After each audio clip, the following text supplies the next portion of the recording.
Olá, boa tarde a todos e todas, bom dia e boa noite para quem estiver assistindo depois a nossa live, que fica salva aqui no canal do Telas. Então, nós somos o grupo de pesquisa Telas, Cinema, Televisão, Streaming, Experiência Estética, vinculado ao PPG-Com-TP. E hoje nós temos o nosso convidado, que é roteirista, dramaturgo, diretor e arte educador, Lucas Martins Neia, que é o nosso convidado, então, da nossa live, os 60 anos da telenovela diária no Brasil. E o Lucas Martins Neia, ele é doutor em Ciências da Comunicação pela Escola de Comunicações e Artes da Universidade de São Paulo, a ECA-USP, e autor do livro Como a Ficção Televisiva Moldou um País, uma história cultural da telenovela brasileira de 1963 a 2000. Professor da Faculdade de Tecnologia de Mauá e da Faculdade de Tecnologia de São Paulo, é oficineiro e palestrante do programa Pontos MIS, do Museu da Imagem e do Som de São Paulo. Entre 2016 e 2021, foi pesquisador do Centro de Estudos de Telenovela da ECA-USP e do Grupo Obtel. Em 2020, idealizou junto com Rafael Siri, desculpe se mencionei o nome equivocado, mas eles apresentaram então o podcast. Isso só acontece em novela, disponibilizado no Spotify do Miss São Paulo. Tem experiência nas áreas de comunicação e artes, com investigações voltadas aos seguintes temas: mídia e tecnologia, manifestações melodramáticas e identidades culturais, teoria e prática do roteiro, dramaturgias e histórias do teatro, do cinema, do rádio, da televisão e do streaming. Então, eu sou a Aline Vaz, líder do grupo de pesquisa, juntamente com a professora Sandra Fischer, e vamos agora chamar então a professora Sandra e o Lucas, nosso convidado, para participar com a gente aqui na nossa live. Então, bem-vindo, Lucas. Primeiramente, já gostaríamos de agradecer a sua participação. Estamos bem curiosas, bem ansiosas, com a sua apresentação. É um tema que instiga bastante, mobiliza as pesquisas aqui do grupo. Então, será uma tarde muito agradável, tenho certeza, para a gente, para todo mundo que está assistindo. Professora Sandra. Boa tarde, ou boa noite, ou bom dia a todos e todas que nos assistem.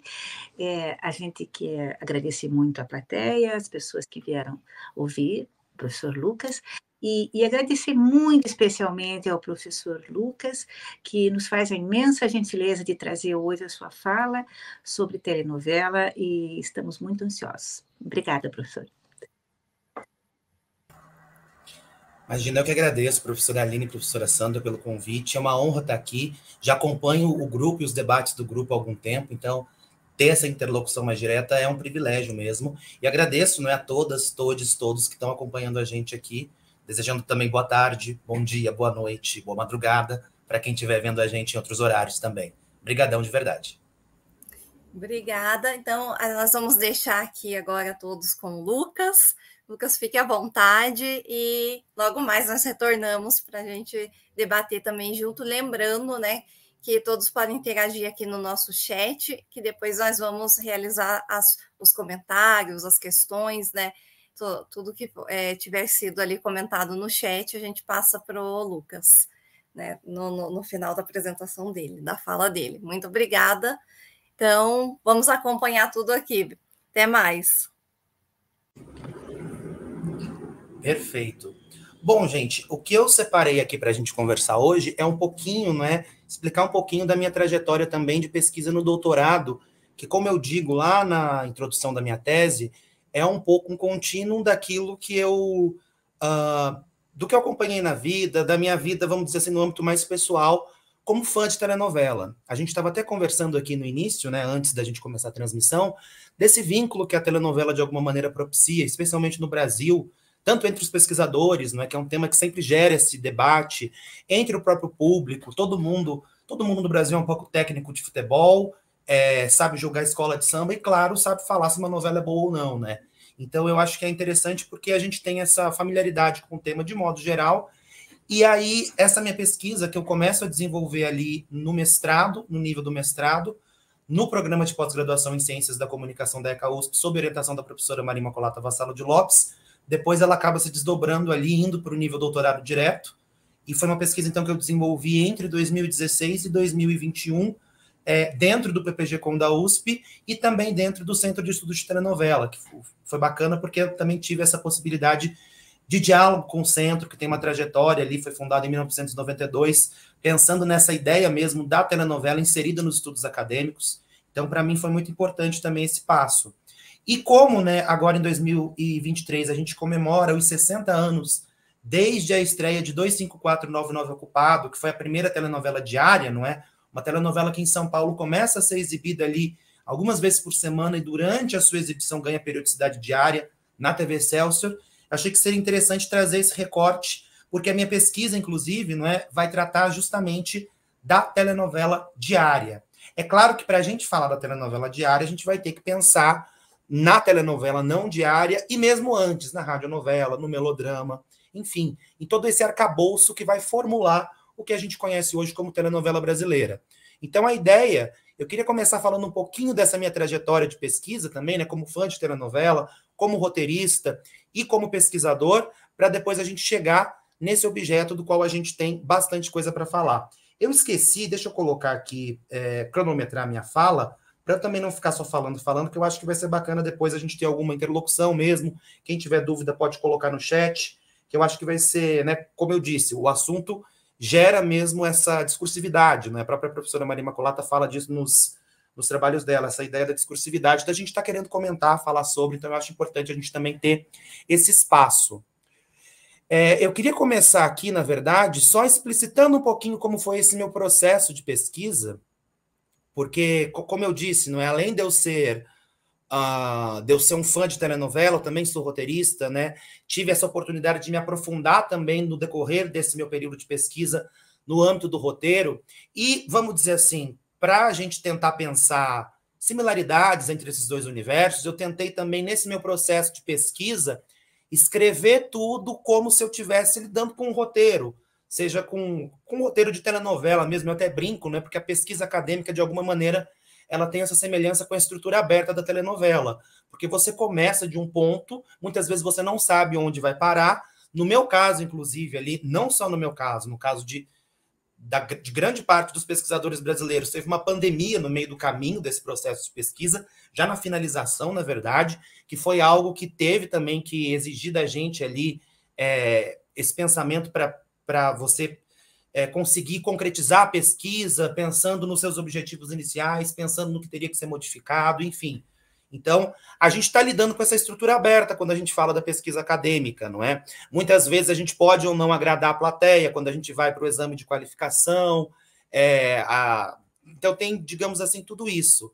Esse diálogo também tanto com a sua orientadora, o seu orientador, com os professores da banca, com os seus colegas, quando você apresenta em trabalhos, os trabalhos em eventos. Então, eu gosto de pensar nesse processo de pesquisa como essa estrutura aberta da novela.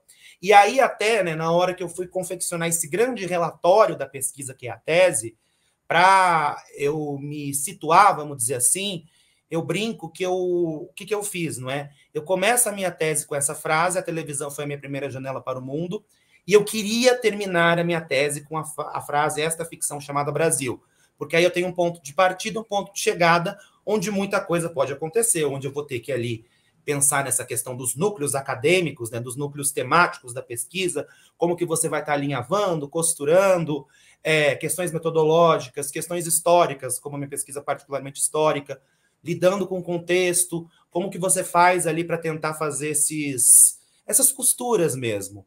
Então, eu me impus um pouco esse desafio para tentar construir a pesquisa, e eu queria só trazer um diagrama aqui que eu acho muito interessante, que foi feito pelo Robert Carson, que é um roteirista também. Ele divulgou isso na internet, no Twitter, há alguns anos, em 2015, e ficou bem famoso. Eu acho interessante porque o que ele propõe ali? Ele vai comparar, não é, essas diversas estruturas, que são estruturas clássicas, muitas vezes. A gente tem ali a jornada do herói, né, essa ideia do Joseph Campbell, que o Christopher Vogler vai pensar no audiovisual. A gente tem ali Billy Wilder, né, como ele estruturava os filmes dele em termos de roteiro, em termos de estrutura dramática. A gente tem a própria Bíblia. Então, ele propõe essa comparação entre esses grandes esquemas, não é? E um dos esquemas que ele coloca ali é justamente a ideia do método científico, em que ele coloca mais para o finalzinho ali, não é, que você tem, então, o problema, aí você vai partir, então, para essa investigação, traçando a sua hipótese, aí você vai ter esse momento de experimentação, né, das experiências que você vai procurar validar ou não a sua hipótese, partindo da observação, indo para análise, indo para a conclusão.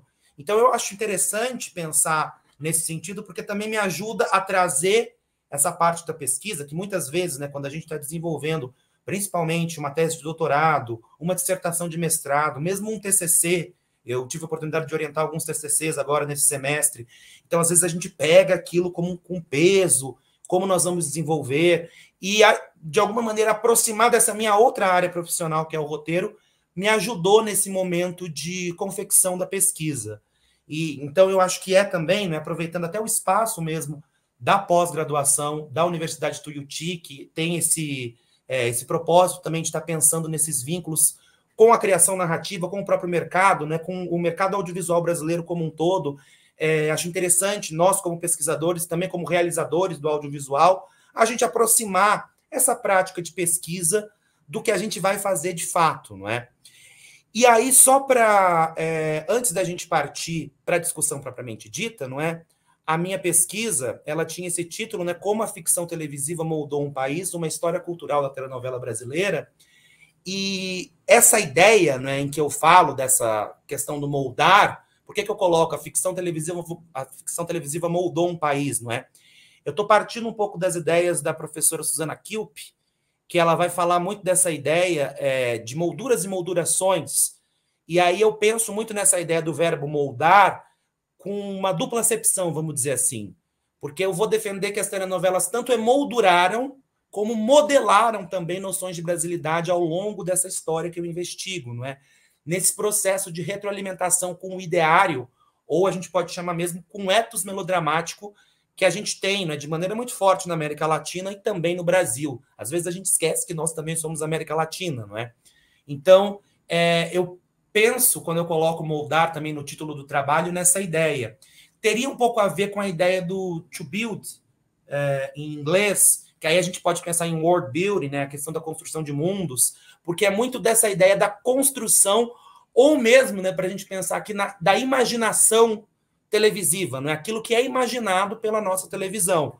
E o que a gente vai ver, de fato, são diversos Brasis que vão ser imaginados pela nossa ficção, assim como há Brasis que, aí reverberando dinâmicas sociais, políticas, culturais, também não são ou não foram tematizados a contento. Então, quando a gente parte para essa pesquisa mais histórica, tem muito essa ideia da gente observar o que foi e o que não foi representado, né? Representações e silêncios.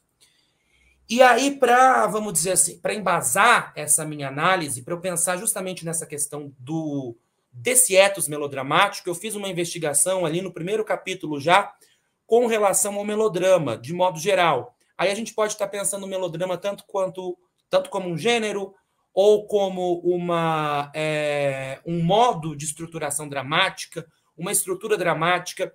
Eu vou procurar alguns autores que vão tratar do melodrama em diferentes ambientes acadêmicos, inclusive, em diferentes contextos e diferentes ambientes acadêmicos. Em qual sentido? Pensando ali, por exemplo, Martim Barbeiro, que vai tratar justamente do melodrama latino-americano, pensando nos meios de comunicação de massa, especialmente na televisão. Parto também de uma pesquisadora chamada Christine Gladhill, que vai pesquisar o melodrama anglo-saxão de modo geral, tanto Hollywood quanto o melodrama inglês, ela é uma pesquisadora inglesa. Parto do Peter Brooks, que tem um estudo clássico, não é? A partir ali do Henry James e do Balzac. Então, ele que também é um estudioso da literatura, nascido nos Estados Unidos, e também de um pesquisador brasileiro chamado Robson Camargo, que vai pensar no melodrama no teatro também, porque eu queria observar essas diversas visadas e entender como que elas poderiam estar conversando. Vou fazer uma pesquisa também que até tenho interesse em me aprofundar futuramente, dessa questão do melodrama no circo, né? Principalmente no circo-teatro brasileiro, do qual a radionovela vai beber muito, e depois a gente vai para a telenovela. Enfim, porque o meu objetivo também era verificar como que o melodrama e a brasilidade vão se articular nesse panorama da ficção televisiva brasileira ao longo do tempo. E aí eu vou nesses trabalhos, né? Eu parto desses trabalhos para trazer essas questões mais teóricas mesmo com relação ao melodrama. E aí, quando a Christine Gladhill, que é quem classifica o melodrama como esse modo de percepção e articulação estética que vai ser adaptável de forma transversal a essa variada gama de gêneros e culturas nacionais, quando ela me traz isso, amparada, inclusive, no estudo clássico do Peter Brooks, de alguma maneira ela está falando dessa ideia, não é, dessa porosidade do melodrama. Por isso que a gente observa o melodrama nesses variados contextos. Lembro também da Ian Eng, que foi aquela pesquisadora que fez um estudo clássico, Watching Dallas, pensando na recepção de Dallas ali nos países escandinavos, se eu não me engano, e ela vai pensar em textos mais recentes, em que ela vai pensar no melodrama em outras sociedades, pensando, por exemplo, o melodrama no contexto até da ficção televisiva japonesa, e outras formas também particulares ali à Ásia. Ela fala para a gente ter um certo cuidado também para não generalizar, para pensar, né, no que seria melodrama ou outras formas também, outros gêneros orientais, porque é isso, óbvio que a gente não pode ter esse olhar, vamos dizer assim, generalizador, que vale se aplicar a essas diversas culturas, mas é inequívoco que o melodrama vai ter esse certo senso de porosidade e vai conseguir ali dialogar muito bem com diferentes culturas nacionais, com diferentes formas culturais, inclusive com diferentes gêneros audiovisuais, né? Vide ali esse diálogo que se estabelece entre melodrama e realismo no cinema clássico de Hollywood, ou então, se a gente for pensar também, melodrama e neorrealismo italiano, e, claro, pensando aqui na questão da ficção televisiva na América Latina. E aí a gente tem que trazer também, né, as referências latino-americanas na pesquisa, inclusive, por isso que eu também trago o comunicólogo hispano-colombiano Jesus Martín Barbero. Ele não vai utilizar os mesmos termos da Christine Gladhill, mas ele se aproxima da concepção dela ao frisar que na América Latina, não é, esse imaginário melodramático, né, vai se configurar como uma matriz cultural das narrativas cinematográficas e televisivas. Até tento pensar ali, né, porque o Peter Brooks pensa em termos de imaginação melodramática, que é essa aptidão, de fato, a você a aptidão à imaginação, a aptidão à criação cultural, enquanto, de alguma maneira, essa ideia de imaginário que o Martim Barbero traz mostra que é algo arraigado a um processo sociocultural e histórico anterior. Então tem essa questão dessas diferenças nas visadas também. Dito isso, né, voltando para o Martim Barbero, é importante pensar que ele vai reconhecer o melodrama como gênero naquilo que ele entende como gênero, né? Um campo que vai se aproximar mais dessa pragmática da comunicação do que de uma semiótica textual propriamente dita. Então ele vai observar esse funcionamento social das histórias, não é? Que vai ser, nas palavras dele, um funcionamento culturalmente expressivo das diferenças e também operador social de discriminações. Daí, como eu disse lá, né, no início da minha fala, a gente observar também esses gaps quando a gente fala das representações que vão ser encenadas pela ficção televisiva brasileira. E aí é importante dizer que o Martim Barbero foi um autor central na minha pesquisa, porque ele que vai me possibilitar delinear uma estratégia teórico-metodológica em que eu vou poder colocar em diálogo a comunicação, que é o campo no qual eu me situo, né, o meu lugar de fala propriamente dito, a história, porque eu vou estar falando ali, né, me propondo justamente a investigar esses processos diacrônicos da ficção televisiva brasileira e também dos estudos culturais. Por isso que eu me volto ali, então, não para tentar compreender essas interrelações entre dinâmicas comunicacionais, a esfera cultural, instâncias ideológicas, e ele vai ser um autor muito profícuo nesse sentido, né, em alinhavar essas questões para permitir que a gente visualize essas estruturas, operações, mesmo manobras técnicas, sociais e políticas que vão estar sendo empreendidas ali no seio da indústria televisiva na construção de representações. Aqui, no caso, estou falando dessas representações da identidade nacional. E aí eu parto, então, pensando nessa construção metodológica da pesquisa, eu adoto 2 mapas metodológicos das mediações que o Jesus Martim Barbeiro vai formular, não é, como bússolas para analisar as telenovelas como esses fenômenos polissêmicos e multidimensionais, porque eu também me propus um pouco a olhar para esse todo da telenovela, não é? A materialidade do audiovisual, do discurso, e o que esse discurso, né, quais outros discursos, quais outras práticas, quais outros sentidos esse discurso está gerando ali em meio aos telespectadores, né, em meio a essa enormidade de telespectadores que a telenovela ainda hoje atinge. E aí é muito interessante, né, pensar nessas questões e pensar mesmo no próprio pensamento, né, nas próprias reflexões barberianas, ou nessa teoria barberiana da comunicação, como a professora Maria Imaculata também coloca, porque o Martim Barbeiro ele desloca, né, o olhar dele dessa questão dos meios, né, do que é feito somente pelos meios, justamente para essas mediações, que é essa instância ali dessa comunicação, de como se dá esse contato entre telespectadores e a obra audiovisual, a obra televisiva, no caso, não é? Pensando em todo esse circuito de produção, circulação e recepção de sentidos que vai ser acionado pela mídia. Acionado e retroalimentado, não é? Existe esse diálogo. Aqui, essa ideia do diálogo é muito forte. E aqui, né, nesse mapa das mediações comunicativas da cultura, que vai ser o primeiro mapa que eu vou adotar, como a gente vai estar pensando, né, esses termos caros a essa pesquisa. O melodrama vai estar ali localizado como matriz cultural e a telenovela como esse formato industrial. Aí a gente tem que pensar que essa correlação entre melodrama e telenovela também vai ter que ser compreendida por meio da lógica de produção, né, pensando ali da lógica de produção televisiva, e das habilidades dos receptores, dos telespectadores.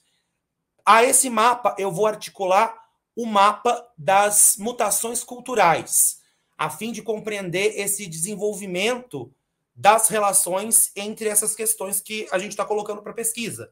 Melodrama, telenovela, instituições brasileiras, as redes de TV, os governos, né? Vamos pensar ali que a nossa telenovela se sedimenta em meio à ditadura militar. Também as tecnicidades de cada época, que seriam justamente essas habilidades técnicas que não estão desvinculadas de práticas sociais. Isso é importante dizer. Por isso também esse vínculo com as socialidades. E aí, para essa minha análise, eu vou partir da variável da espacialidade, pensando nessa questão mesmo dessa imaginação dos espaços, né, dessa imaginação da nacionalidade brasileira, e pensar nessas interfaces da espacialidade, tanto nos mundos narrados da telenovela, nesses mundos construídos, imaginados pela telenovela, quanto no mundo vivido ou nos mundos vividos dos telespectadores e da nação, de modo geral, né? Dessa ideia que a gente tem de nação.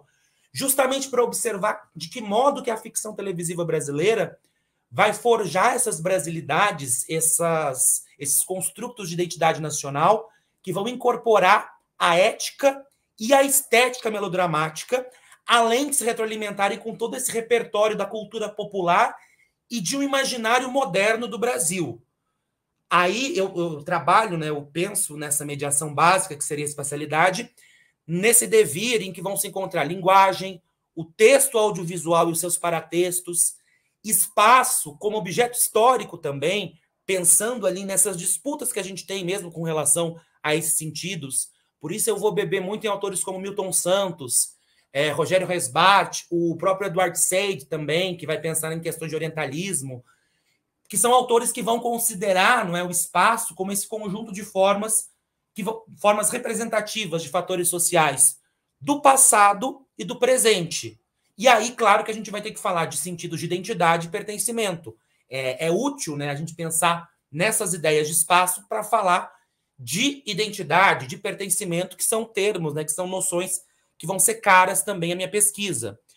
E o que a gente vai observar também, claro, mesmo nas telenovelas, mesmo quando a gente pensa no audiovisual, esses territórios vão ser objetos de projeções de lutas históricas, lutas políticas, lutas culturais, e não vão deixar de refletir estigmas e contradições da formação sociohistórica na qual eles estão ali inseridos, né? No nosso caso, da formação sociohistórica brasileira, questões, né, contradições, estigmas, preconceitos que ainda ressoam na sociedade brasileira.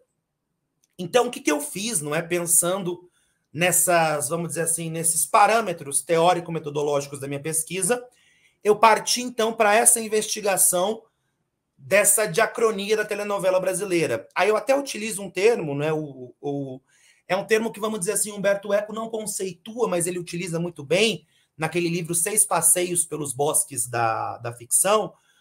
Eu trago essa ideia de passeio, né? Eu realizo esse passeio pela diacronia da telenovela brasileira. Por quê? Porque essa ideia, não é, diz que eu estou percorrendo um caminho dentre tantos e tantos outros caminhos que são possíveis dentro dessa selva que é a ficção televisiva brasileira, sem a pretensão de estar saturando esse objeto. A partir disso, o que eu faço, né?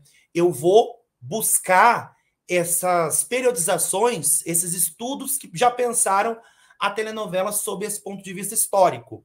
E aí é importante, né, quando a gente fala em periodização, a periodização, vamos dizer assim, é um ato mais didático para a gente estar dividindo grandes períodos históricos, não é? Mas é muito importante a gente ter essa ideia, ter essa facilidade de estudo, né? Quando a gente pode pensar, por exemplo, nas escolas literárias, em que você vai observar, né, esse diálogo entre uma escola e outra. É bom pensar que esses estudos vão estar sempre falando das produções hegemônicas daquela época, né, daquelas épocas específicas que eles estão dividindo, ou seja, não significa que a produção se limitasse àquilo. Por exemplo, a questão das artes ou a questão da literatura, quando a gente estuda determinadas escolas, aquilo que a gente está falando é o que vai predominar durante um certo período de tempo. Mas é claro que você vai observar outras formas, contradições mesmo dentro daquela ideia de periodização que você está ali cunhando. Enfim, como diz o professor Elias Saliba, que é professor de História na FEFELESH, na USP, ele tem uma frase que é muito boa para isso, né? Quando a gente pensa na periodização, a gente tem que tomar cuidado para se embriagar não com os rótulos das garrafas, mas com o conteúdo, justamente, pensando o que está dentro daquela periodização, então, e observando todas essas questões que estão em meio àquele contexto sociocultural que a gente está pensando em ter ali um nome específico. Então, eu consultei, né, as periodizações, eu parto ali muito do estudo do Ismael Fernandes, que é alguém que vai pensar, né, mais essa questão memorialística da telenovela, mais documental, que deixa ali um legado mesmo desse catálogo das telenovelas que foram produzidas durante até 1997, que é quando sai a última edição do livro dele, quando ele já havia falecido, mas aí o núcleo de pesquisa de telenovela da ECA USP, que depois virou o CTVN, tem um trabalho ali para dar uma continuidade até 97. Então ele começa ali a fazer esse grande arquivo da memória da telenovela no Brasil e vai se tornar referência para muitos pesquisadores depois. E ele, né, mesmo num primeiro momento, já vai pensar em períodos da telenovela. Depois, a professora Silvia Borelli, junto ao José Mário Ortiz Ramos, vão estar pensando ali também em periodizações num livro que foi feito junto com o Renato Ortiz, chamado Telenovela, História e Produção. A professora Samira Campidelli também, no trabalho que ela defende, inclusive ali na FEFELESH, e vai estar, depois se tornou aquele livrinho, né, se eu não me engano, da coleção Princípios ou da coleção Primeiros Passos, a telenovela. Então, você tem esses pesquisadores que estão ali se dedicando a esse pensamento histórico da telenovela. E as periodizações que eu vou adotar para pensar nesse entrecruzamento entre telenovela, cultura e sociedade vão ser as periodizações propostas pela professora Esther Hamburger no livro Brasil Antenado e também pela professora Maria Imacolata em alguns artigos, né, especialmente em 2 artigos que foram publicados na revista Comunicação e Educação e um outro na revista Matrizes, Telenovela como Recurso Comunicativo, e o primeiro, Telenovela, uma narrativa sobre a nação, justamente para pensar nesse percurso e porque também são periodizações que são mais recentes, não é? Por serem periodizações que foram publicadas ali nos anos 2000, elas ultrapassam a década de 90, que era um período que não foi abarcado pelas outras periodizações que eu citei.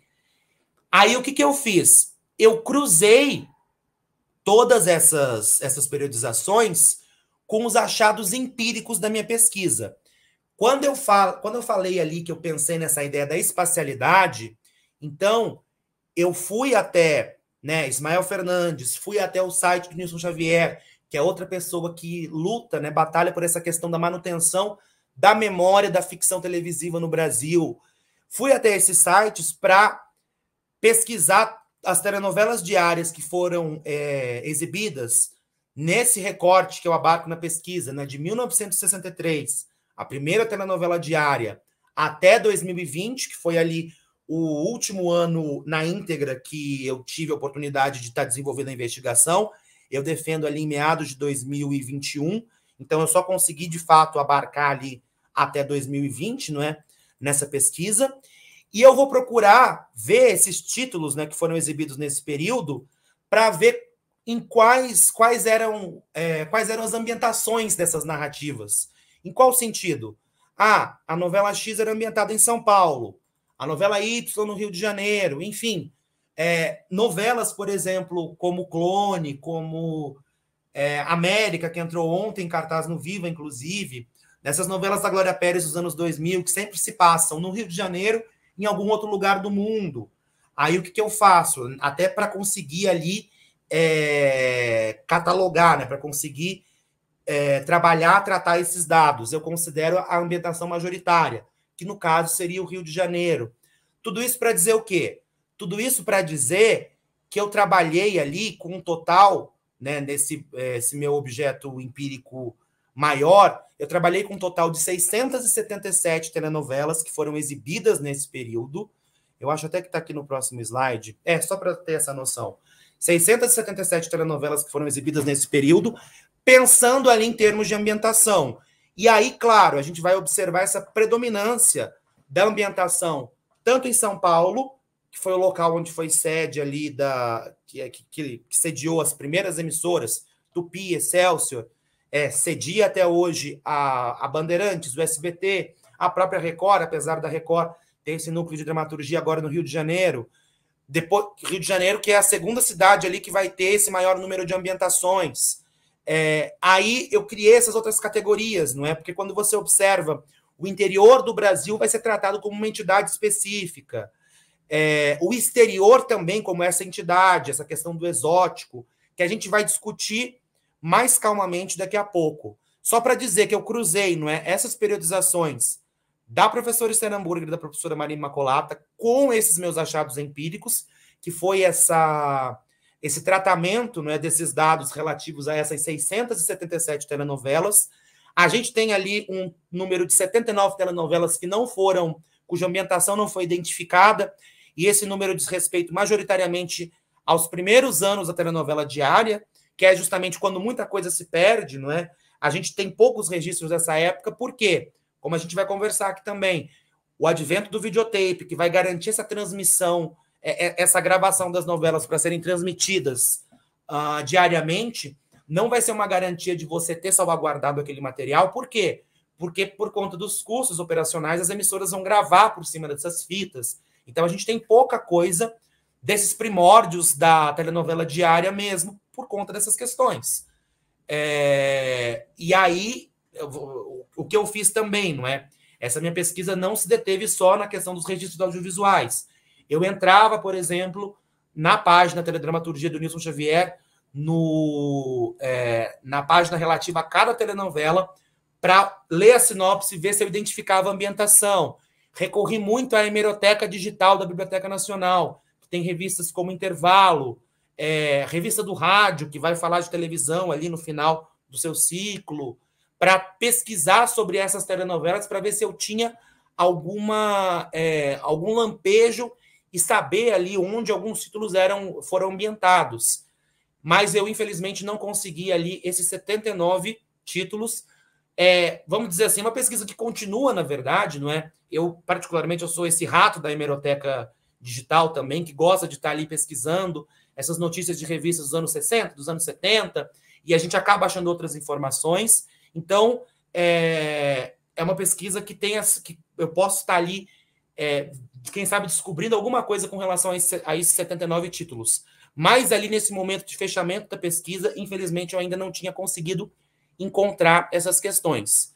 Então, eu pego todos esses dados que eu consigo a partir desse levantamento e vou cruzar com essas periodizações propostas pela professora Sternberger, pela professora Maria Imaculada Vassalo de Lopes, e, né, vamos dizer assim, até num exercício ali para você estar pensando no meu lugar de fala, que era a comunicação, e essa questão histórica, eu tento ali, pelas mudanças que eu observo num panorama mais recente, eu vou pensar numa nova fase que vai ser, que eu vou observar ali, né, na ficção televisiva brasileira, nas telenovelas brasileiras, especialmente a partir de 2015. A gente já fala disso. Pensando um pouquinho aqui nessa construção, não é? Antes da gente falar, né, essa fase fantasia ou sentimental, que eu estou cravando ali esse início em 1963, a gente pode estender o início dela a 1951, que é justamente quando vai ao ar a primeira telenovela brasileira, Sua Vida Me Pertence. Uma telenovela do Walter Foster, né, que ele mesmo escrevia, dirigia, protagonizava ao lado da Vida Alves, que vai ser, não é, aquela telenovela onde vai ao ar o primeiro beijo da televisão brasileira. Eu não estou incluindo esse período aqui, porque esse vai ser o período das telenovelas não diárias. E aí, né, até para esse efeito da análise mesmo, por que eu considerei só as telenovelas diárias especificamente nessa pesquisa? Porque como eu estou falando dessas imaginações do Brasil, eu estou pensando também nessas telenovelas diárias como telenovelas que foram exibidas, se não em rede, porque essa ideia do em rede ainda era um tanto incipiente ali em 1963, mas em mais de uma localidade. E essa possibilidade de você transportar as fitas era o que dava isso. Por quê? Porque é a partir daí que você tem essa ideia, não é? Essa possibilidade de imaginar localidades do país de modo mais amplo. Não vou dizer de modo nacional, mas que ultrapasse ali essa instância local, essa instância regional. Por isso que eu também considerei essas questões. Mas é claro que para você entender essa implementação da telenovela, e é algo que eu também falo disso, eu também falo no trabalho, você tem que entender como que se deu ali aquela implementação, né? Aquele início da telenovela não diária, como eram realizados esses programas, quais os atores que você tinha ali à disposição da telenovela. Existia uma peça. A gente tem que pensar que a TV nos primeiros anos era um tanto elitista. Por quê? Porque nem todo mundo tinha dinheiro para ter uma televisão em casa. Então, as classes mais abastadas eram quem assistia a televisão de fato. Você tem ali, na própria classe artística, o maior respeito ao teleteatro, que é essa ideia do teatro, vamos dizer assim, não do teatro filmado, porque existia um trabalho, né? Com o passar do tempo, você vai desenvolvendo um trabalho, inclusive, de encenação ali, pensando naquelas questões para o vídeo. Mas existia um respeito, porque você estava lidando com autores, com clássicos universais, ou clássicos da dramaturgia brasileira, enfim. Enquanto a telenovela ainda era vista como um gênero menor, por derivar da radionovela, por mais que você tivesse atores que fizessem esses dois formatos, esses dois gêneros, enfim. Mas você tem essas questões ali também, que acabam reverberando no próprio produto, né? Na própria narrativa, inclusive, das tramas. E essa ideia de você falar, né, dessa fase fantasia ou sentimental é justamente porque nós vamos ter essas tramas em que o melodrama ainda se sobrepõe como o gênero primordial dessas telenovelas. Então, por exemplo, 25499 Ocupado, que vai ser essa primeira telenovela diária, ela é a história de uma presidiária que trabalha dentro do presídio, né? Elas têm funções dentro do presídio. Um dia ela atende um telefonema, é de um rapaz que ligou por engano para aquele número, e eles começam a conversar. Surge ali, não é, essa ideia do romance entre essas duas personagens, mas é claro que ela vai ter que lidar com esse dilema dela ser uma presidiária, e ela não vai contar isso pro amado, né? Essas personagens eram vividas justamente por Tarcísio Meira e Glória Menezes, também já dando essa ideia do Star System, que a gente vai observar no nosso próprio contexto, né, no contexto nacional, dessas grandes figuras que vão simbolizar muitas vezes a telenovela brasileira, não é? Sejam os atores, as atrizes e os atores, como também os autores, que vão se tornar uma grife importante ali nessa história da telenovela. Mas, grosso modo, nessa primeira fase, que pensando na telenovela não diária, a gente pode pensar ali de 51 até 68, a gente vai estar tratando dessas narrativas mais açucaradas, dessas narrativas melodramáticas por excelência. Tanto que a gente vai observar ali um forte... Daqui a pouco a gente volta para aquela tabela. A gente vai observar ali um forte predomínio também de tramas que eram ambientadas fora do Brasil, no exterior. Por quê? Porque tem muito essa ideia que acabou simbolizada na historiografia, né, pelas novelas da Glória Magadã, até por conta da Globo ter se firmado como líder de audiência a partir de 70, e da Globo ser a emissora que melhor vai organizar a sua história, tanto pelo projeto Memória Globo, tornando isso acessível para o grande público. Então a gente acaba se referindo muito a esses modelos da Globo como os modelos de uma época por conta desse referencial. Mas ali você vai observar essa ideia, não é, dessas narrativas que eram ambientadas em lugares distantes, sob o signo do exotismo, com personagens com nomes pomposos, com títulos de nobreza, em grandes palácios, enfim, na ficção televisiva de maneira geral, remetendo justamente a esse arcabouço melodramático por excelência do qual a gente está falando. Algumas ficções começam, já nessa época, a contrariar essa lógica. Uma delas, que é muito citada até na própria historiografia, é Ninguém Crê em Mim, que foi uma novela do Lauro César Muniz, escrita em 1966, também para Excelsior. Era um drama contemporâneo, né? Na verdade, era uma tragédia contemporânea, porque ele adaptava o mito de Electra para os dias atuais, né? Para a década de 60, então. E foi uma novela que ganhou inclusive prêmios, ganhou o prêmio da Associação Paulista dos Críticos de Arte, concorrendo com novelas da Ivani Ribeiro, que era uma das maiores autoras, até hoje, né? Uma das maiores autoras de telenovela do Brasil. Já era uma novela que propunha uma certa coloquialidade nos diálogos, mas foi uma novela que não foi sucesso em termos de público. Então ela acaba ali não reverberando tanto naquele primeiro momento. O grande marco, né, que vai marcar justamente a passagem dessa fase fantasia ou sentimental para uma fase nacional popular ou realista, vai ser justamente Beto Rockefeller, uma novela que é ambientada em São Paulo. E é muito interessante quando a gente tem um vídeo do Lima Duarte, que foi diretor de Beto Rockefeller, falando ali de como a trama foi urdida, qual que era a lógica da trama de Beto Rockefeller, e ele fala, era a vida de um personagem, né, de um vendedor de sapato que morava na Teodoro Sampaio, na rua Teodoro Sampaio, e queria fazer a vida na Augusta. Naquele período, até hoje, a Rua Augusta tem um certo imaginário ali dentro do próprio, vamos dizer assim, do próprio anedotário nacional. Mas naquele período a Rua Augusta era a rua das pessoas sofisticadas. Então você já tem ali essa ideia da geografia da cidade servindo ali como se referindo a questões de classe. Então você observa essa incorporação da geografia sociocultural do Brasil nas próprias tramas. As próprias tramas passam a arquitetar isso. Isso se torna muito evidente nesse trabalho que eu fiz de ler essas sinopses, porque aí você começa a ler sinopses em que o primeiro dado é justamente a cidade onde a trama se passa, ou as condições ali sociais do bairro, na cidade tal, enfim. A ambientação vai se tornando primordial e não vai sendo mais tão genérica como na maioria das tramas dessa primeira fase, dessa fase fantasia ou sentimental. Nesse final dos anos 60, acho importante a gente também pensar nesses processos técnicos.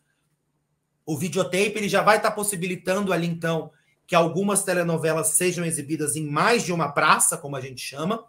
E no final dos anos 60, a gente já está caminhando para essa ideia da transmissão em rede. Um dos grandes marcos disso é justamente o Jornal Nacional, que começa em 1969, como esse programa que vai ser transmitido ao mesmo tempo para todo o país.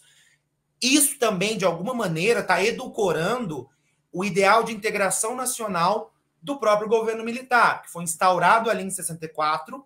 Em 68, a gente tem o Ato Institucional número 5, que também vai refletir um movimento importante. Em qual sentido? A partir do momento em que a censura às artes, a censura ao teatro, a censura ao cinema se torna mais acirrada, você vai ver esses profissionais migrarem para a televisão, porque vai ser justamente a televisão que vai passar a ser o ganha-pão deles. Então você vai ver ali, desde autores do teatro mesmo, como Lauro César Muniz, que já foi citado, como Dias Gomes, Braulio Pedroso, Jorge Andrade, indo para a televisão, assim como figuras como Eduardo Coutinho, que vai trabalhar por muitos anos no Globo Repórter. Enfim, você observa esse movimento dentro da indústria artística, né, dentro do panorama artístico do Brasil como um todo, por conta também desse contexto político. E, de alguma maneira, Beto Rockefeller, né, que vem com essa inovação, nesse sentido de se tornar esse marco, porque a gente não pode estar pensando também nesses acontecimentos Vesúvio, como o próprio professor Elias Saliba fala, que parece que é uma ruptura que surgiu do nada. Não, a gente viu que foi pavimentado um caminho ali por Ninguém Crê em Mim, por outras telenovelas. Se a gente pega a história das radionovelas mesmo, tem um estudo bem interessante do professor Eduardo Vicente, da professora Rosana de Lima Soares, em que eles vão pensar ali na radionovela, nesses dois grandes modelos, que é o modelo mais melodramático, que vai ser o modelo hegemônico, e no modelo mais realista, no qual você vai ter até o próprio Dias Gomes escrevendo radionovelas ali, que não vinga muito nesse início, mas vai ser justamente o que vai florescer depois na televisão.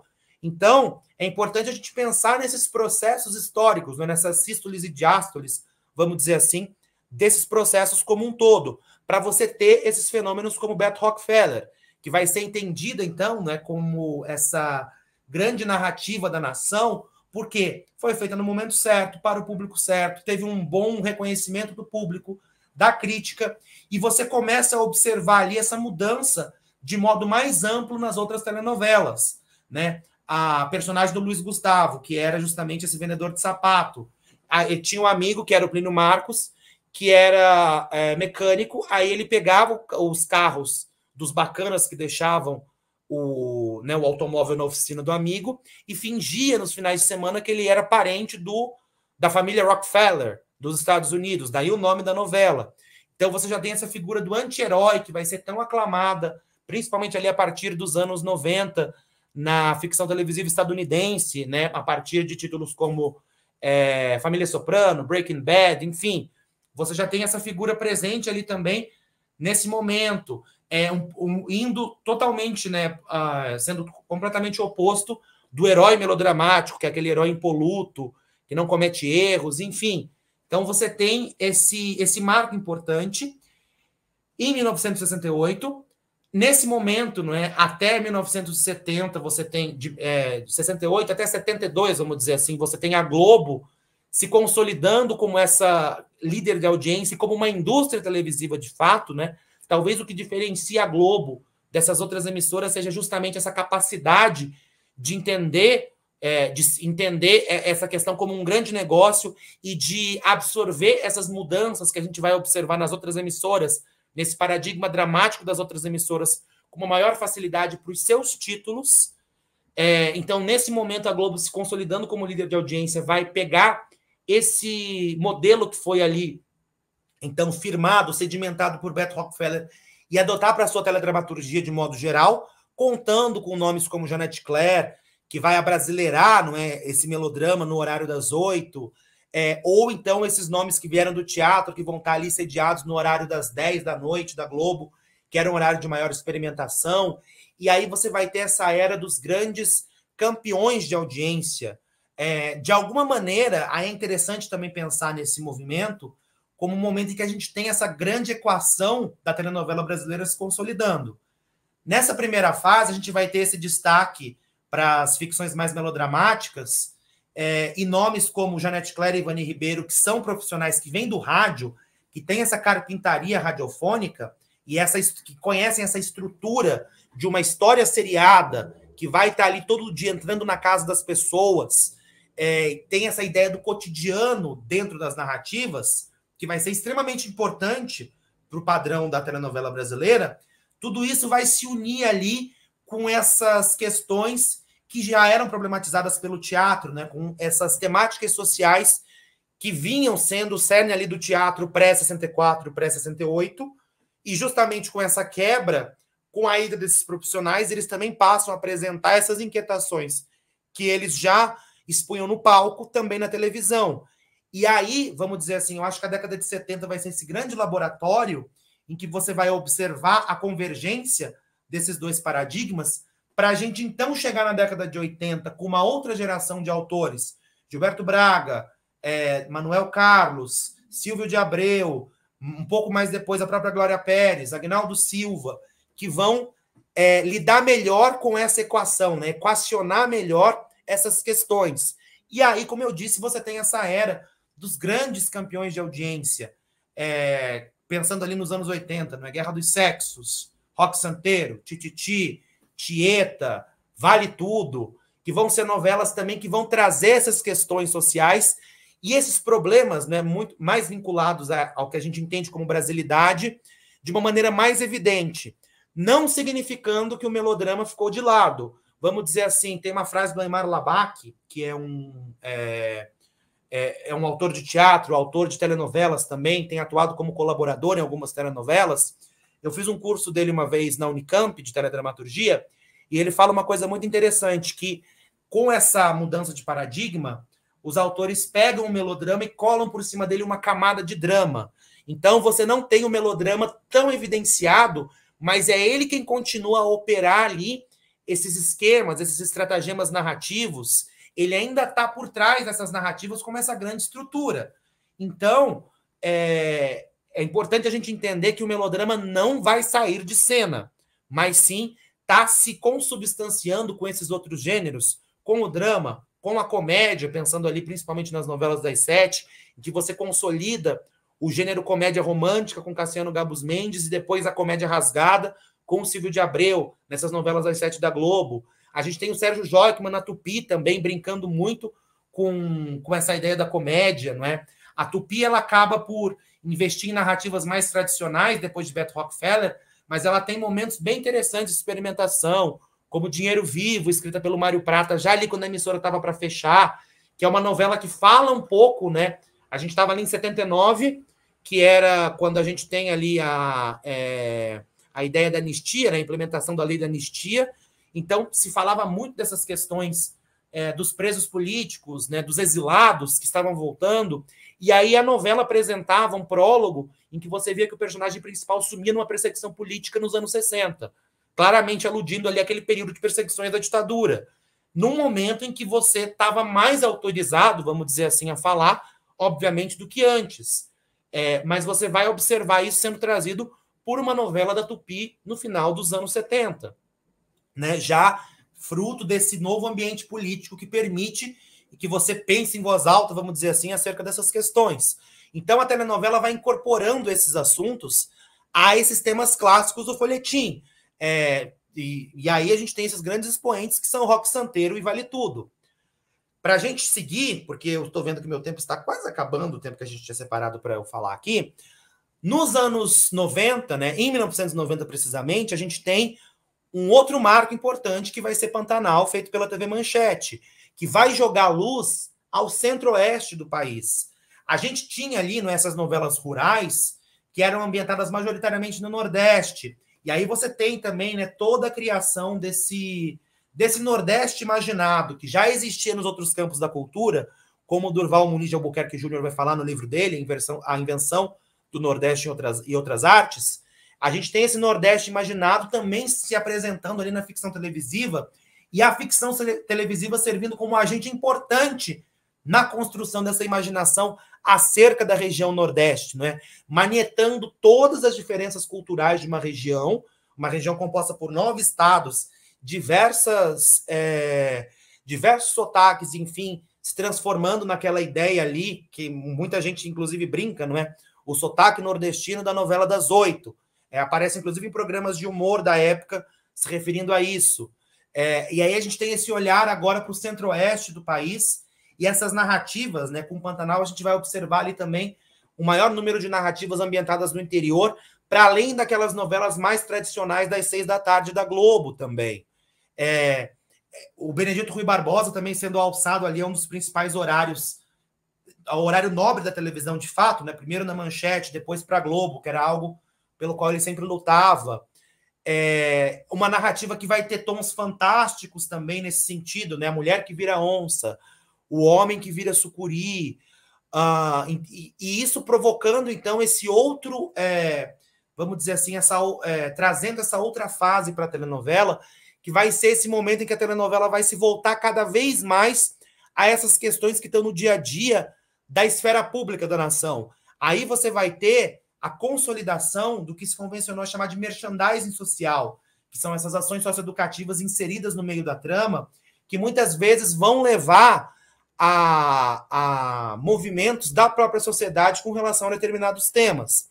Aí é importante, né, a gente vai ter casos paradigmáticos, o Rei do Gado tratando da questão dos sem terra, e essa mescla, né, essa fricção cada vez mais forte entre ficção e realidade. Por exemplo, morre o senador Caxias, quem está no velório? Eduardo Suplicy e Benedita da Silva, que eram senadores à época. As novelas da Glória Pérez, propondo aquela ideia, né, de documentários no meio da novela, por exemplo, o Clone, em que você tinha ali depoimentos de pessoas vítimas de droga inseridos no meio da ação. Ou antes, Explode Coração, quando a gente tem a personagem da Isadora Ribeiro indo até ali as mães da Candelária, se não me engano, né, que ficavam na frente da Igreja da Candelária, no Rio de Janeiro, perguntando acerca dos seus filhos que tinham desaparecido. Então, você tem esses momentos dessa mescla entre ficção e realidade, em que você quase não distingue o que é o quê.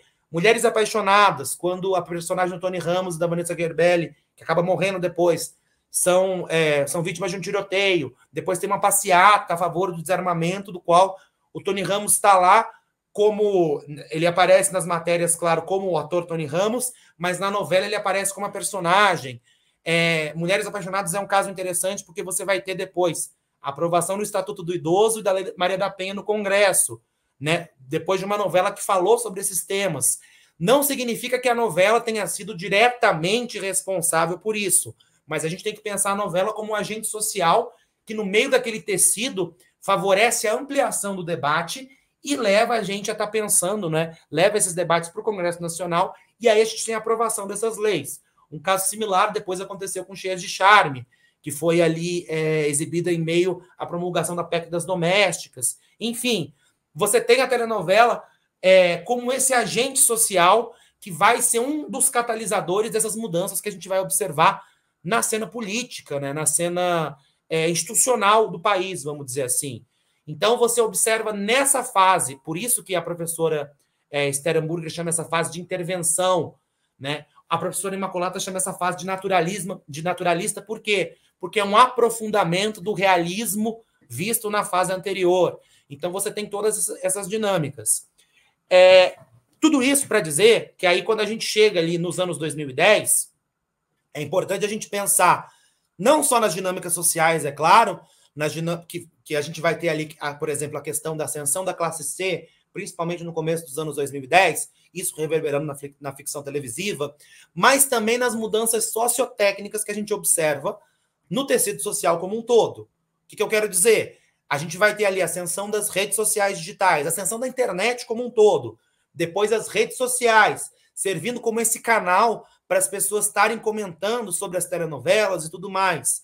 Num primeiro momento, as emissoras encaram isso muito mal, né? Elas vão encarar o digital como um inimigo da TV aberta. Depois, durante toda a década de 2010, na verdade, elas vão ter esse entendimento de que elas podem estar utilizando o digital a seu favor, para a gente chegar nesse momento em que a gente tem também as plataformas de streaming, as emissoras investindo nas plataformas de streaming delas também, tanto com produções inéditas, quanto se aproveitando do streaming agora como acervo, trazendo títulos do passado, para você ter ali um ativo importante contra essas plataformas transnacionais, como Netflix, Amazon, HBO, né? Você está ali tratando desses produtos nacionais por excelência, né? Desse produto nacional por excelência, que é a telenovela, e abrindo seu acervo para o público, isso se torna um chamariz de negócio também. Em meio a tudo isso, né, a gente observa ali um outro grande sucesso na década de 2010, que foi Os 10 Mandamentos, feito pela Record, né? A Record, que em 1989, a Record atualmente é a emissora mais antiga em atividade, mas ela pertenceu ali à família do Paulo Machado de Carvalho. Em 1989 ela é vendida, né? Ela passa na década de 80 para as mãos do Silvio Santos. Em 89 ela é vendida ali para o Edir Macedo, que é também, não é, o fundador da Igreja Universal do Reino de Deus, e aí ela passa a ter esse vínculo muito forte com a Igreja Universal. Em alguns momentos, na década de 90, por exemplo, você vê algumas ficções, principalmente minisséries ali, de teor religioso. Em 2010, a gente começa a observar isso também, né? Minisséries que vão estar adaptando passagens da Bíblia. Aí, em 2015, a gente tem a primeira telenovela que vai estar adaptando essa passagem da Bíblia nessa fase da Record, né? Não foi a primeira telenovela bíblica, porque a gente vai observar alguns títulos lá atrás, ainda na década de 60, títulos também que vão estar investigando a vida de santos, enfim. Mas nessa fase da Record, a gente vai ter os 10 Mandamentos, que vai fazer um sucesso enorme, não só no Brasil, mas em toda a América Latina. E eu estou tomando, né, essa novela aqui como um marco, observando que ela vai, então, dar início a essa fase que eu estou chamando de neofantasia ou neossentimental, e essa é uma hipótese, eu mesmo digo, não é? Eu não estou, obviamente, afirmando com toda certeza, porque não tenho como prever o futuro, mas o que eu vejo das tendências, naquele momento em que eu estava defendendo a minha tese, em 2021, e acho que até se consolida, né, que essas tendências estão se consolidando a partir daquilo que eu pensei, que recentemente elas se consolidaram, o que eu estou colocando ali é que eu vejo, né, que essa narrativa vai ser um catalisador para uma mudança que a gente vai observar num sentido mais amplo, que vai ser tanto, né, no âmbito social, essa ascensão do conservadorismo, não só no Brasil, mas na América Latina, em diversas partes do mundo como um todo, que a gente vê muito forte na cena política, não é, reverberando na cena política, quanto nas próprias ficções televisivas, que, a princípio, não é, eu vejo que elas parecem que adotam uma forma mais conservadora, o melodrama parece que está voltando ao primeiro plano das narrativas. Por quê? Porque você também tem a telenovela ali tateando o seu lugar em meio a essas múltiplas opções de entretenimento.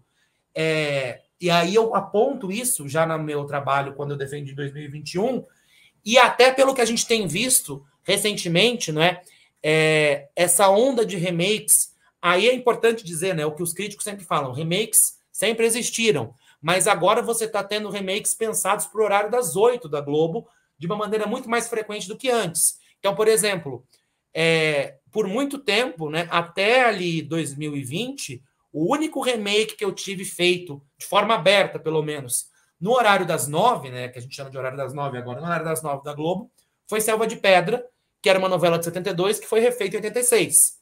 Aí a gente teve Pantanal, recentemente, em 2022, um grande sucesso, e de repente agora a gente já vai ter Renascer, a gente tem encomendado Vale Tudo, não sei se vai chegar aí ao ar ou não, mas por quê, né? Porque a gente vive nessa onda da nostalgia atualmente, em todas as mídias, a gente pode observar essas séries que estão tendo revivals, e aí você quer recorrer, né, o streaming que chega numa bolha, a TV aberta que está lutando por público, você quer recorrer àquilo que você acredita que vai ser garantia de sucesso, que tem ali uma certa zona de conforto, tanto para a produção quanto para a recepção. O público está aberto a receber essas narrativas, não é? Disney fazendo live action de diversas animações. É uma coisa um pouco do espírito do tempo. E a telenovela não fica atrás disso. Quando a gente lê também, o que eu acho mais interessante é que, assim, a gente tinha ali também propostas como A Força do Querer, que falava sobre a questão das pessoas transgênero de forma aberta. Por mais que você entre ali em certas discussões com a própria comunidade trans com relação à representatividade, que são absolutamente legítimas, mas você tinha a novela das 9 se propondo a isso. E aí agora você observa um pouco esse receio da própria emissora, não é? Com relação a algumas temáticas, porque estaria desagradando um público mais conservador, que tende a ser o público que vai estar consumindo TV aberta. E isso acaba reverberando na questão das temáticas das narrativas. Então, esse movimento mais conservador, de alguma maneira, está reverberando em todas as instâncias e me fazem, vamos dizer assim, apontar cada vez mais essa ideia da gente estar vivendo essa fase neofantasia ou neossentimental na ficção televisiva. Só para eu finalizar, que eu já vi que eu estourei o meu tempo, já tinha falado um pouco dessa tabela, não é? Que é justamente essa tabulação que eu vou fazer da ambientação das telenovelas. Quando eu falo de cidades ficcionais, isso é importante também, não é? Eu tento localizar de cidades fictícias, uma telenovela que que se passa numa cidade que não existe. Por exemplo, a atual novela das 9, Terra e Paixão, se passa em Nova Primavera, se eu não me engano, que é uma cidade fictícia localizada no Mato Grosso do Sul. Então eu vou entender ali como interior do Brasil. Eu tenho uma categoria que até parece um pouco estranha, que seriam outros tipos, né? Que só tem 2 telenovelas em meio a esse universo também. O que são esses outros tipos que eu trouxe? São 2 telenovelas que eu não consegui delimitar esse espaço geográfico, que são Cinderela 77, uma novela exibida pela Tupi em 1977, que é, vamos dizer assim, uma brincadeira do Walter Negrão com o Chico de Assis com a história da Cinderela, não é, que se passava ali no Reino da Abóbora. Os protagonistas eram Rony Von e a Vanusa, então você tinha diversas brincadeiras com essa cena pop da época, né, com a Jovem Guarda, que já, vamos dizer assim, já não era tão mais jovem também naquele período, mas você tinha também esse xiste com essas questões. Então a novela se passava no Reino da Abóbora, tinha um narrador que aparecia no último capítulo para ir à festa. É uma novela que vai mais para esse lado da farsa, dessa farsa completa, dessa brincadeira, do que está ali se referindo a uma ambientação propriamente dita. Diferentemente de outra novela que teve ali muito dessa brincadeira, mas vamos dizer assim, ela era localizada geograficamente, pelo menos pelo que a gente tem ali da sinopse e tudo mais, que foi Que Rei Sou Eu, que também, né, o Reino de Avilã era uma brincadeira enorme com o que era o Brasil daqueles idos, mas ele se localizava na Europa, ali, né, entre a Idade Média e a Renascença. Então a gente tem essa delimitação da ambientação bem posta. A outra novela que eu trago ali, que é justamente desse período de intervenção naturalista, é Meu Pedacinho de Chão, o remake, que foi uma telenovela que se passava nesse mundo lúdico, né? Você tinha, tanto no primeiro quanto no último capítulo, a ideia de um menino que estava brincando, e aí você tem todo aquele universo visual, né, construído, cênico, na verdade, construído pelo Luiz Fernando Carvalho, a partir de um texto que foi escrito pelo Benedito Rui Barbosa no início dos anos 70, mas você tem também esse não apego, vamos dizer assim, às coordenadas geográficas. Por isso que elas entram nesse outro tipo de ambientação. Só para a gente ter a ideia aqui, né, nessa questão dos números mesmo, as ambientações majoritárias vão ser a cidade de São Paulo e a cidade do Rio de Janeiro, justamente as cidades onde a gente tem as sedes das cabeças de rede, não é? Então, nesse sistema que a gente observa de como a televisão se desenvolve no Brasil, as sedes das emissoras vão ficar localizadas ali, e isso fatalmente vai gerar todo vamos dizer assim, um arcabouço, uma imaginação sudestina do país, inclusive no que diz respeito às outras regiões do Brasil. A gente teve estratégias bem interessantes dessa descentralização do audiovisual, com editais de TVs voltados às TVs públicas regionais, por exemplo, principalmente ali nos anos 2010, que é essa ideia de você ter outras pessoas, né, além do eixo Rio-São Paulo, imaginando o país. Mas na ficção televisiva hegemônica no Brasil, que é a telenovela, a gente vai ter isso se refletindo, inclusive, nos locais de ambientação das ficções, não é? Ou então nessa ideia de você imaginar o interior como esse lugar uno. A gente vai falar um pouquinho dessas questões agora.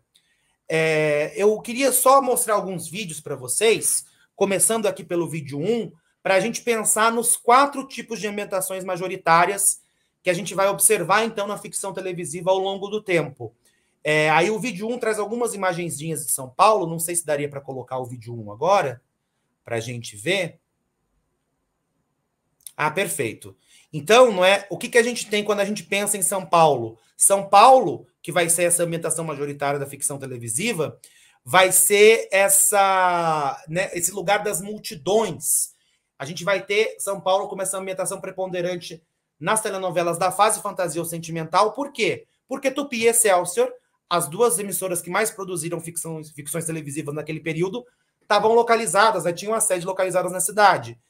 A gente vai ter essa ideia, né, apesar dessas emissoras não estarem mais em atividade, São Paulo permanece ali com esse destaque, porque a maior cidade é a cidade mais populosa do Brasil, não é?